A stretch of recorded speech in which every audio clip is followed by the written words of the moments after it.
Hi everyone, I am Stephen Daggeter, author of Pope Dreams, Pope Peter the Improbable.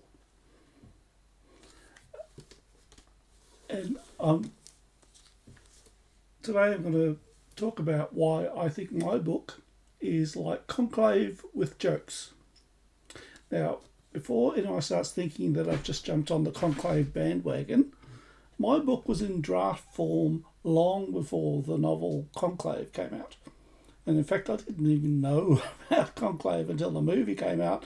And people who'd read my book were telling me, oh, you have to see it, because a lot of the themes in it were very similar in terms of the politics of the church.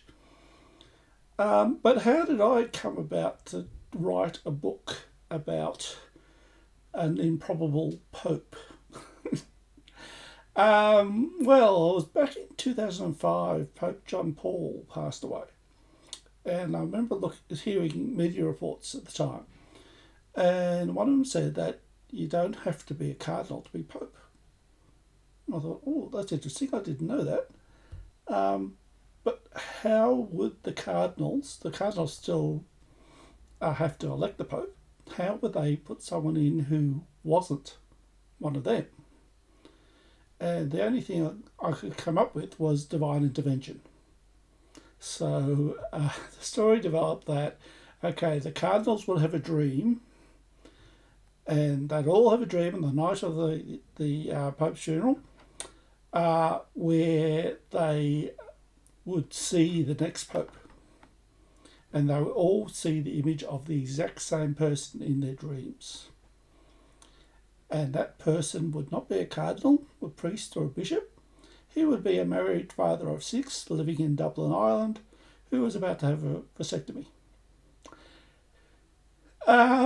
So from there, that was in 2005, and from there I started developing various sort of plot lines and various dreams for the cardinals to have and various funny situations. And I was fantasizing how wonderful this book would be and what a great movie it would make and how people would love it. And I hadn't actually written anything down until about 2011, when I said, okay, if I think this is really good, I better start writing it. So I actually wrote the first draft. Most of the first draft was written to and from work on my work on my daily commute on the train. So I'd sit down with my laptop for 40 minutes or so and just write. And the story just developed, because the whole plot was in my head, but it just developed and characters came in when I needed them and went out. So that's essentially how the book came to be. But then I tried to get it published. Initially, I did the usual thing, sent it around to publishers, didn't get much response. I let it go for a while. Life happened, other things got in the way. And it wasn't until about 2016 I thought, well, I really got to do something with this. So I reached out to someone who helps people self-publish. Even then, I procrastinated a bit. And it wasn't until 2022 that I finally got the self-published version out. And a bit more procrastination, I haven't had the official launch yet, but the official launch is happening on November 15 at 2 p.m. in Melbourne, Australia. 2 p.m. Australian Eastern Daylight Time, because there'll be daylight savings then. I will try and get I'll be trying to do a live stream either on this channel or on my Facebook page. So yeah, look out for that. Also looking at setting up a way to purchase the book directly from my website. I haven't got that yet. Originally I said I couldn't, I still can't personally, physically send the book from here to overseas, but I can arrange for a book to be printed overseas and sent to you via directly. So I'm still setting that up. In the meantime, the normal avenues are there on Amazon or whatever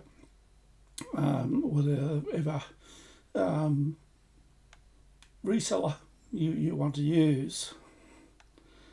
Now, I guess the whole thing about the conclave, the idea of the conclave is that the cardinals lock themselves away and wait for the Holy Spirit to speak to them and direct them in the direction of the Pope. As you know, if you've watched the movie Conclave or read the book, that's not exactly what happens. There are some serious politics involved. There are different factions in the church, from conservative to progressive. If I was to, I do describe myself as a progressive Catholic because I don't believe in all the doctrine in terms of being anti-LGBTQ and divorced people not being allowed to remarry and silly things like that. So that's the side that I'm coming from.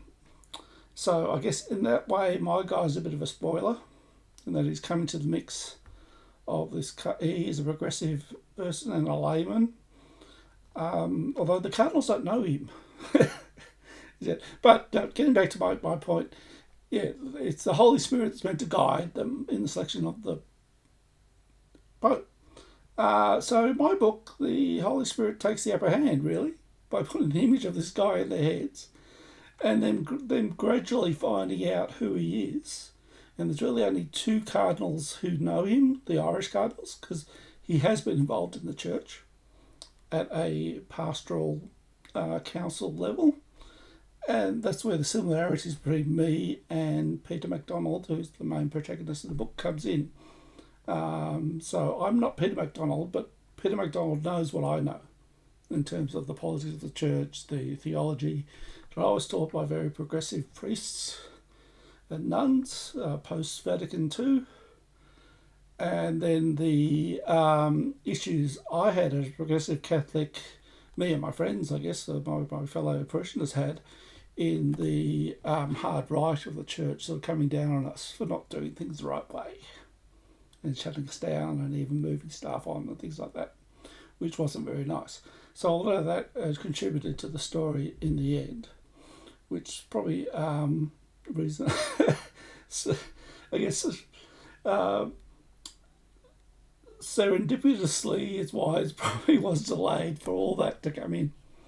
And serendipitously as well, that now that in fact I'm trying to push it more, that now that Conclave's come up, it's sort of a bit more of a topical subject, and we've just had a change of Pope. And you can read my blog posts about what I think of the old Pope and the new Pope and where I think the church should be going. Whether it will go there or not, I don't know. So that is in a nutshell is how I came up with the story. And so the Holy Spirit really has the upper hand in this, and assisted by some mischievous doves who may or may not have caused the death of the previous Pope. And that's Mr. Darcy wants to come in the room. I thought I'd shut the door, but anyway. So that is it. Now, a bit other bits that go in the book, obviously, had a bit of fun with the dreams. So in the dreams, the cardinals, one of them is surfing, and he finds himself, it becomes like, those of you old enough to know the old beach movies with Annette Funicello and Frankie Avalon dancing on the beach. So he's surfing along and finds he's got the character Gidget on his shoulders on the surfboard. Gidget turns into the Flying Nun, which is the Sally Field character. Sally Field played both characters, and takes him off into the air, lands him on the beach, and they end up in a big dance number. So that's one of the dreams. Another one is the Cardinal's a stand-up comic, and he's telling a joke, and the joke he's telling was actually told to me by a priest during a service. So I've reused that one. The vasectomy stories. There's a time when he's talking with Peter MacDonald is talking with his mates in the pub, and they're talking about different horror stories about vasectomies, which Again, may or may not be true, but there's certainly urban myths that I heard before I had my vasectomy. And then the actual experience of the vasectomy itself that Peter has, where he's in the chair, he's going for the procedure, and all of a sudden all these people he knows turns up. That was a real experience from someone I know who had his done in a small country town.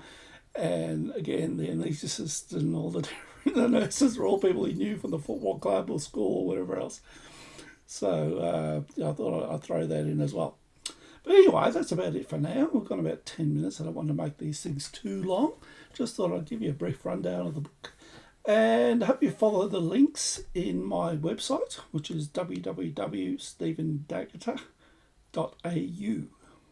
Very simple website. Stephen Daggeter, one word, without an apostrophe, because internet doesn't like apostrophes. A lot of computer stuff doesn't like apostrophes. And and if you're in Melbourne, book a ticket for the book launch, because there's no cost involved, but I just got a try booking thing out there, so we know numbers and for catering and everything else. So also happy for you to comment and subscribe to this channel, and or subscribe to or follow me on Facebook. And looking forward to seeing your comments and hearing any questions you might have. So I'll cut it off there for now because I've spoken too much.